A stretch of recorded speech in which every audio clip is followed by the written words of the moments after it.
nañu wut jàmm nañu dooleel jàmm ndaxte ku ko amul di nga ko wuti ci liggéey boobu ni ko préfet waxee ci njàngale mag ñi ci école mag ñi ngeen tibbaat ci ngir ñu suuxat jàmm ci réew mi waaye suñu dëkk bi nga xamante ni yàlla def na ma jiite ko bu ñu sañoon aussi jàmm moo fiy dox moo tax keroog ci jouru korité bi maa ngi fàttali ñaanu yonent yàlla Ibrahim ndax dafa xam doole jàmm keroog bi nga xamante ni mi ngi tiim Màkka mu nekk dëkk bu ndaw la mu jëkk ñaan mooy sécurité wa iz qaala Ibrahim rabbi aj'al haazal balada aminan ala nga ko def dëkk sécurité kon ñun suñu dëkk bi yàlla nekk aussi dëkk sécurité waaw Thiès yàlla nekk dëkk sécurité sécurité boobu li koy indi mooy problème yi nga xamante ni yëpp énuméré ngeen yi ngeen jàpp ni extra la lépp ci liggéey bi la parce que daf ñuy interpeller en tant que municipalité moo tax daje bi am na solo ci ñu mel ni man bu baax a baax parce que xam ci suuf li ñuy xalaat ci éclairage man bokk na li ma teree nelaw fan yi la nuit je sors je conduis ma voiture je fais le tour de la ville quand je vois la situation de la ville de Thiès je suis malade je le dis très sincèrement li ngeen ci wax c'est des préoccupations yoo xam ne dama ko partager ak yéen damay génn la nuit ci artère principale yi léeg-léeg damay dox léeg-léeg maag police ñooy daje ci terrain bi jouru korité maag police maa ngi leen fekk place de France fa laa leen fekk j'étais agréablement surpris ci jouru korité bi police présent parce que il fallait que fekk naa leen fa féliciter leen remercier leen donc pour xam le territoire éclairage public très sincèrement man bokk na ci li nga xamante ni daf ma feebar je parle même pas des quartiers populaires mais centre-ville bi boo fi duggee guddi ñu ne la Thiès ville la très sincèrement ñoo ngi ciy liggéey nag bu baax a baax dossier boobu sur priorité la te bu ñu yàlla defalee jàmm fii ak ay semaine ak weer di ngeen gis ni jël nañ ko de manière très très très très sérieux vraiment loolu maa ngi leen ci gërëm la fekk ngeen remonter question yooyu xamoon nañ ko mais xam nañ ni mënoo wax sécurité ci éclairage loolu am nañ ci yéene bu mag a mag boo xam ni bu ñu yàlla defalee jàmm jàpp naa ni am na ci loo xamante ni di ngeen ci gis de manière très visible parce que c'est un engagement la boo xamante ni daf ma yitteel parce que quand je sors la ville la nuit comme je l'ai indiqué je ne suis pas fier vraiment baneen bi nga xamante ni aussi wax ngeen ko mooy propriété boobu xam njariñam dëgg moo tax première action bi nga xamante ni lancé nañ ko mooy ak waa UCG vraiment profité encore occasion ci seen disponibilité seen xarañ ma heure bu ne laa leen di woo madame heure bu nekk laa leen di woo heure bu ne laa leen di woo parce que damay circuler quand je vois que yenn routes yi suuf bi mi nga fa wala amoon nañ ay acquis fan yee ci ginnaaw je me rends compte que dëkk baa ngi commencé di tilimat je le disais ce matin ci ginnaaw amoon nañ ay acquis mais dëkk baa ngi commencé di tilimat il faut réagir et donc tout ça donc moo tax ñu jëkk a defa mooy 2 semaines yoo xamante ni de nettoiement et de désencombrement tey jii ci ngoon 15 heures 100 bacs à ordures poubelles yoo xamante ni tuddee 600 litres yu mag yi dinañ ko poser dans la ville 100 yoo xamante ni UCG moo indi genn wàll bi ma indi genn wàll bi ce que je dis toujours aux gens de l'UCG je refuse de dépendre de l'UCG da ngeen di def may def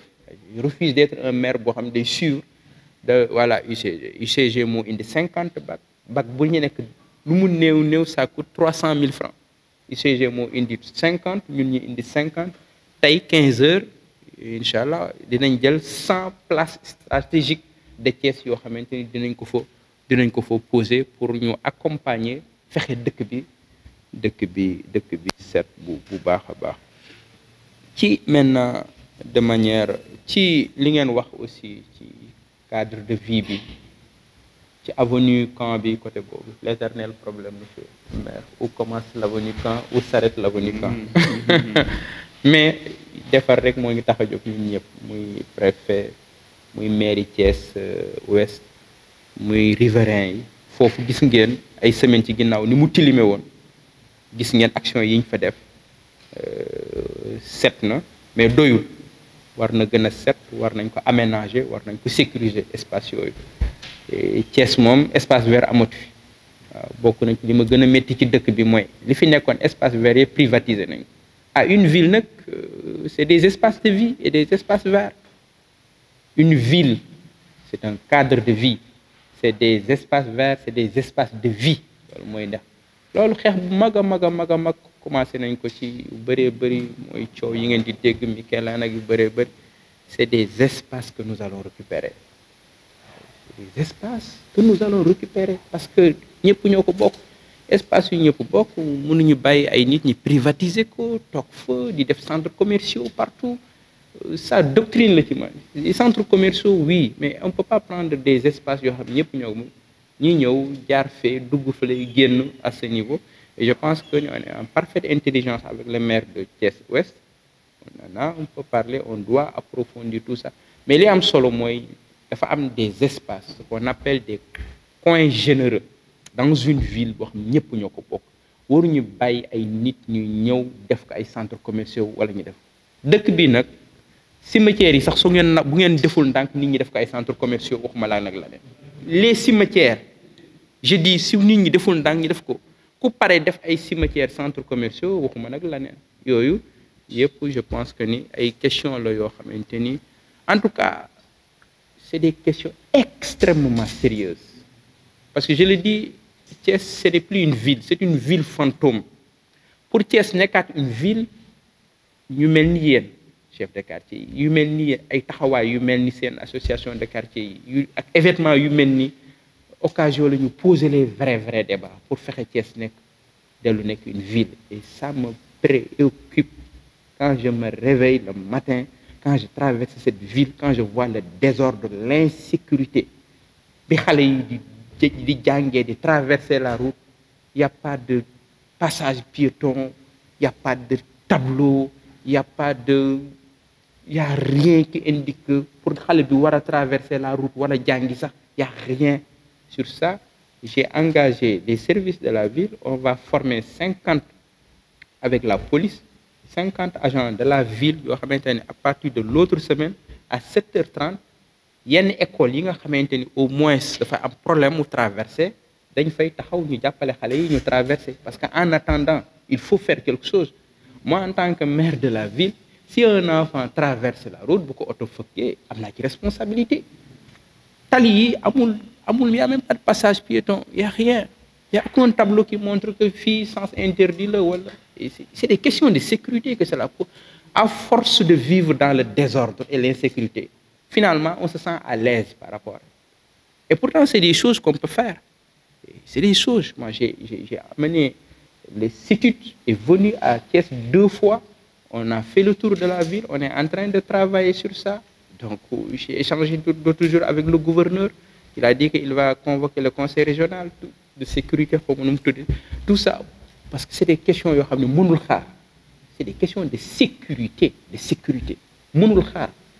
c'est vraiment et c'est des questions extrêmement importantes comme ça on s'en rend même pas compte dañuy banaliser yenn accidents yi yoo xam ne mënoon nañ ko éviter benn xale bu yooyu c'est des choses yoo xamante ni je pense que ni yu demee nii ñu poser question yooyu question yu am solo la maintenant li nga xamante ni peut-être moo waral daje bi la ville de Inch'Allah monsieur le préfet les 316 Inch'Allah danañ ko jël en charge 50 barrières yi Inch'Allah dinañ ko jël en charge on a 200 pour le moment ça doit passer 250 mais 50 yi ñëwagul du personnel du FERA dinañ ko mobiliser des 200 avec le matériel bi ñu am ak li UCG am jàpp naa ni xajul foofu te 200 dinañ ko mobiliser. UCG dina indi personnel am, plus service d'hygiène aussi, vraiment di leen gërëm ci collaboration bi vraiment sur le terrain, parce qu'il y a beaucoup de désordre dans la ville. Heure bu ne nag laa leen di woo, heure bu ne parce que léeg-léeg da ngay gis situation yoo xam ne mënul xaar, et vraiment ñuy collaborer ñoom it bu baax a baax. Ñun au niveau de la ville, préfet yooyu je pense que ni bëggoon naa ci rassurer docteur ak le comité d'organisation. Incha allah les 300 chaises, les 50 barrières ak le personnel bu FERA bi, en tant que maire de ville je m'engage incha allah te dara du ci tardé incha allah. Ngeen baal ma